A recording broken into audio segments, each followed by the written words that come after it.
computers. Hope you guys are doing well and welcome to your 7th Algebra and Trigonometry class. And today's topic continues to be fundamental trigonometric identities. Now, there is a previous video of me explaining these examples. However, I decided to do it again. And the reason I decided to do that is because I feel like they're trickier than the first 6 trigonometric functions that I showed you, and I know that there are some of you that are still having some doubts with it. Besides, these are the last 3 sections before your next quiz, which is actually going to be next week, alright? So what I'm going to do is I'm actually going to reteach examples 5 and 6, example 5, which is on page 439, and example number 6, which is on page 440, along with example number 7, alright? Now, what is the difference between the fundamental trigonometric identities and the 6 basic trigonometric identities that I showed you? Well, the similarity, first of all, is that they're both used in right angles or right triangles. The difference is that these are a combination of the first 6 trigonometric functions, and they are used in various forms, in rational form and Pythagorean form. And I know that I really didn't give you much of an overview the last class, so I decided to go ahead and just try it out again. Next week you are going to have a quiz on section 6.2, and a little bit later on I will let you know the details for that. But with that in mind, let's go ahead and start with example number 5 on page 439. And I didn't write all the fundamental trigonometric identities. In fact, they're all on page 439, which is why I wrote that on the board, and which is why I'm going to again tell you, reference to page 439 if you're working with these exercises and have any doubts, okay? Because there are a lot of those formulas, and you are actually going to need to go back to that page and see which one you're going to use. Example number 5 says, let Z be an acute angle such that the sine of Z equals 0.6, and they want us to find the cotangent of Z, or the tangent of Z, excuse me, and the cosine of Z. If I go to page 439, there are a bunch of functions that have to do with cosine and tangent and Z, and which one are you going to use, right? That's like, I think, the most logical question. Well, in this case, the trigonometric functions that I'm going to use are the Pythagorean ones. And why don't I use the first ones that you see? Because if I look at the problem, in no way are they giving me the secant or the cosecant or the cotangent. So that's why I chose this formula, and I also chose this formula. Why? Because again, I'm already being given the value of the sine of Z, so there's really no need for me to use any other formulas than these two. So again, in order to know which formula you're going to use, you have to read the problem carefully and thoroughly, and go to page 439, and based on the information given to you in the problem is the identity that you're going to use. So I'm going to go ahead and use this one, the sine of Z. So what I'm going to do here is I'm going to say the sine of Z plus the cosine of Z, or the sine of Z squared and the cosine of Z squared equals 1. So the sine of Z is already given to me, and it's 0.6, so I'm just going to say 0.6 squared plus the cosine squared of Z equals 1. Now I need to find the cosine of Z. So I'm just going to basically solve for the cosine of Z by using the derivative of the Pythagorean theorem. So 0.6 squared is 0.36 plus the cosine squared of Z equals 1. So what I'm going to do now is I'm actually going to subtract. I'm going to subtract, and I don't need to write the parentheses, okay? Pardon me for that. I'm going to subtract 0.36 on both sides. And remember that this is the same thing as saying 1.00. And 1.00, or 1 minus 36, equals that the cosine squared of Z is 0.64. But I don't want the cosine squared of Z, I want the cosine, which means that I have to find the square root. So you're going to say the cosine squared of Z and the square root of 0.64, and that's actually going to be cosine of Z equals 0.8. So let me step back, let me step outside of the focus of the camera, and you guys can listen to my wonderful and beautiful voice. And I'm giving you the opportunity to see or look at what I just did. That way you guys can observe, and if there are any questions, you can feel free to write to me at any point that you need any help. Okay, so I'm back, and what I'm going to do now is I'm actually going to find the tangent. Once I'm done with example number 5, I'm going to erase example number 5, go straight to example number 6, and then go into example number 7. So, A of example number 5 is to find the cosine of z, which I did, and it equals 0.8. Now, B is to find the tangent. Now, again, there are a bunch of tangent formulas that you can use in the identity or the fundamental identities. But the ones that you are going to do, ladies and gentlemen, are the one that you're going to choose is actually going to be based on the information, again, as I said, that you have in the problem. So if I look at this one, I know I have the sine of z, which is 0.6, and I just found the cosine, which is 0.8. Now, one of the fundamental functions says that tangent equals sine divided by cosine. So tangent of z is actually going to equal sine of z over cosine of z, which in this case is going to say tangent of z equals 0.6 divided by 0.8. And you're going to use a calculator for that, and when you use your calculator, you divide the tangent of z is actually 0.75. So that's your tangent of z. That's example number 5. Again, I'm going to step out so you guys can look at it and pause the video, rewind it if you need to. And I'm literally going to give you like 5 seconds, all right? So 5, 4, 3, 2, 1. I'm going to erase example number 5. If you have any doubts with it, you can just kind of pause and rewind and go back to the video. And in worst case scenario, if you need to reach me, I will be on your virtual classrooms Tuesdays and Thursdays from 9 a.m. to 10 a.m. Now, I've had a couple of students who have logged in and asked questions. That's the perfect time to do so if you need to. And with that in mind, ladies and gentlemen, I am going to erase example number 5. And we're going to go straight to example number 6. Example number 6, ladies and gentlemen, is actually on page 440. So let me erase this. Okay, so let me give you guys the opportunity to look at that real quick, and while I look for something here that will help you guys out.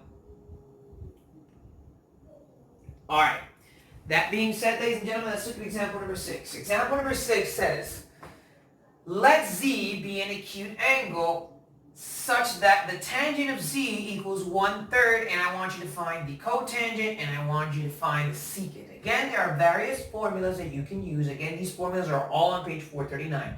So when I give you the work assigned at the end of the video, you need to use the formulas on that page to be able to answer the exercises. So we have the tangent of z, which is equal to 1/3, and I need to find the cotangent. Now here are actually the identity formulas that I'm going to do. I already took the liberty of writing them for you. And I'm actually going to use the cotangent, which is actually 1 over the tangent of z, and the secant squared equals 1 plus the tangent squared of z, which is the other formula that we're going to use. So A is to find the cotangent, and let's go ahead and do that. So A is to find the cotangent of z, and the identity is 1 over the tangent of z, which means that the cotangent of z is going to be 1 divided by 1/3. And I know that a lot of you see fractions and you kind of tend to freak out, and for some reason that I don't understand is very normal. What you're going to do is divide this. Now, how do I divide this? I divide this by just taking the 1 over 3 and turning it into a 3 over 1 and multiplying. In other words, you're going to say that the cotangent of z equals 1, which is the numerator from this fraction, times the reciprocal of this fraction, which is just turning it upside down. So times 3 over 1. And of course, 1 times 3 is 3, and 3 divided by 1 is 3. So the cotangent of z equals 3, ladies and gentlemen. And that was pretty simple. So go ahead, look at it real quick, and then I'm just going to go on to this side so that we can do the second part of the exercise. And the second part of the exercise is actually asking me to find the secant of z. And I have another trigonometric identity right here, which is the secant squared of z equals 1 plus the tangent squared of z. Now I know the secant squared is what I'm looking for, or the secant. 1 is part of the formula, so that's why it's there. And the tangent squared, well, the tangent is actually 1/3 squared. So I'm actually going to add 1 plus 1/3 squared and then find the square root, which is what I'm missing. So what you're going to do is you're going to say the secant squared of z equals 1 plus, and of course, 1 squared is 1 and 3 squared is 9, so that's actually 1/9. Now I have to add it. And I can use the butterfly method to add it, ladies and gentlemen, which is what I'm going to do here. So I'm going to say secant squared of z equals, and if you use the butterfly method, this would be 9. And this would be 9 as well. And this would be 9, because 1 times 9 is 9, and 1 times 1 is 1, which is 9 plus 1. So we say that the secant squared of z equals, and I actually finished it over here, guys, equals 10/9. And I don't want secant squared, I want secant. So I actually have to find the square root of that. So recount it real quick, because I'm going to erase this part just so I can do the last part. Or actually I can just finish it up here, so that's fine. What I did was I just said 1 plus 1/3 squared, which is 1/9, and then I used the butterfly method, so 9 times 1 is 9, and then 1 times 9 is 9, and then 1 times 1 is 1, and 9 plus 1 is 10, but I need to find the secant. So what I'm going to do is I'm going to draw a little arrow, and I'm going to finish it up here. Secant squared of z, and let me just kind of separate this, equals 10/9. So 10/9. And what I'm going to do is I'm going to look for the square root. So when we're working with this exercise, after we basically plugged in everything into that formula, we have the secant squared of z equals 10/9. Now I don't want the secant squared, I want the secant. So that means I have to square root all that. So I'm going to say the square root of secant squared of z and the square root of 10/9. And what I'm going to do is the square root of the secant squared is actually secant of z, and the square root of 10/9 is actually the same thing as saying the square root of 10 over the square root of 9. And the square root of 10 is unknown to me, so I'm going to leave it expressed. And then the square root of 9 is actually 3, so my secant is actually the square root of 10 over 3, okay? And that's pretty simple. There's nothing out of the ordinary. So what I am going to do is I'm going to step out of the screen real quick and let you guys look at that and erase this side, so that way we can do the last example for the section, all right? So in example number 7, we actually have two trigonometric functions, 1 over the sine of z, and again, in example number 7, we looked at the functions on page 439, and we have the sine of z equals 1 over the cosecant of z. Now, why are we using that one? Well, let's again look at the exercise, and then you'll know why. It says, use trigonometric identities to transform the left side of the equation into the right side of the equation. So basically, I'm getting a trigonometric equation, and I want one side to look like the other side. So what I'm going to do, in example number 7, you have A, okay? And it says the sine of z multiplied by the cosecant of z equals 1. Now I want the left side of the equation to look like the right side of the equation. Now what that means is that I want everything to equal 1. Okay, and they give us some kind of like guidelines, and they say the left side of the equation where your answer for z has to be greater than 0 but smaller than pi over 2 or smaller than 90 degrees if you were looking for angles. So for A, they say, well, the first equation that I'm going to give you is the sine of z times the cosecant of z equals 1. And I want both sides to equal 1. So what I'm going to do is I'm going to write it on this side because you guys can see it better. And the formula that's given to me, and again, this is example number 7 on page 440. It says the sine of z equals or multiplied by the cosecant of z equals 1. So I want this side to equal 1. So how am I supposed to make one side equal another? Well, I look at the trigonometric identities that I have, and one of the trigonometric identities is actually sine of z, which says that the sine of z equals the cosecant of z. So what I'm going to do is I'm going to leave this side alone, the sine of z. Or actually, what I'm going to do is I'm going to change the sine of z into 1 over the cosecant of z times the cosecant of z, and that equals 1. So what I did was I turned the sine of z into this trigonometric identity. And again, I can find this identity on page 439. So what happens next is that, well, the cosecant of z and the cosecant of z cancel out, and what that leaves me with is a 1. So that's why I say 1 equals 1. And that's my answer. Okay, so real quick, what I did, and I'm going to start from the beginning because I know some of you guys are probably looking at this and wondering what language I'm speaking in. So the example number 7, which is on page 440, says, use trigonometric identities to transform the left side of the equation into the right side. And they say where z is greater than 0, but z is less than pi over 2. Now, what it's telling me is that z, the value of z, is going to be a number that's greater than 0, but it's going to be a number smaller than 90. Okay? Or 90 degrees. Greater than 0 degrees, smaller than 90 degrees.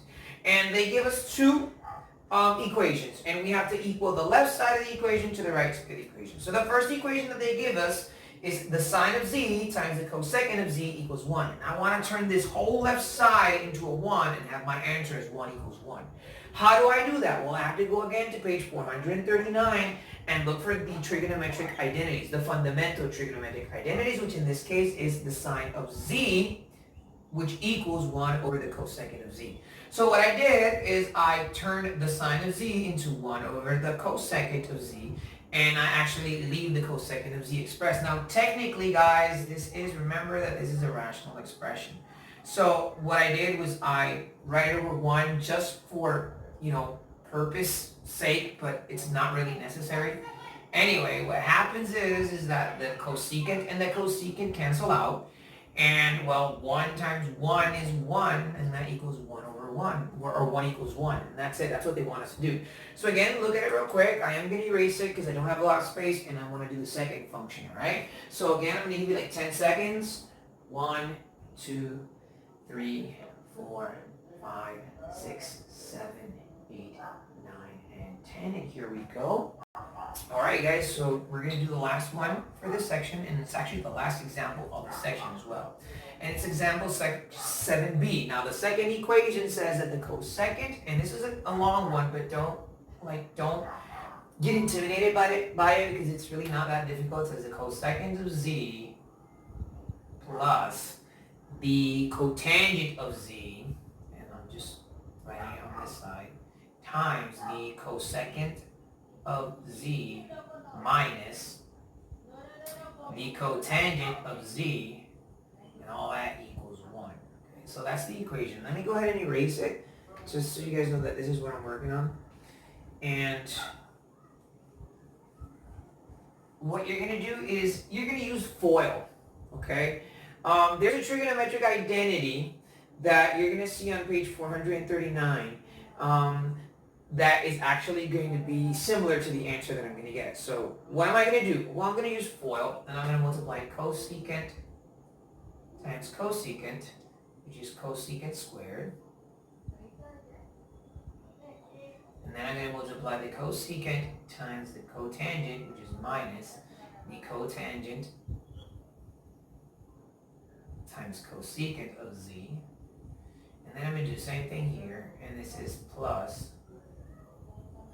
cotangent of z and cosecant of z. And cotangent times cotangent, which is cotangent squared, and all that equals 1. Okay, so I know it looks confusing, but if you look at this, it says cotangent times cosecant, or negative cotangent times negative cosecant, plus positive cotangent and positive cosecant. So this is actually going to cancel out, and that's going to leave me with cosecant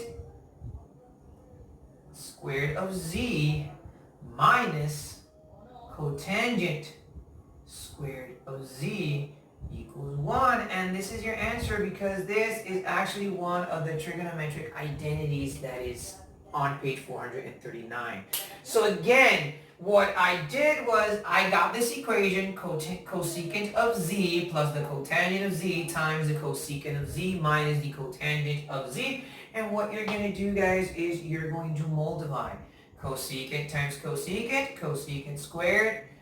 Cosecant times cotangent is cotangent cosecant, and then you're going to do the same thing on this side. Cotangent times cosecant, again, is cotangent and cosecant, but this is negative and this is positive.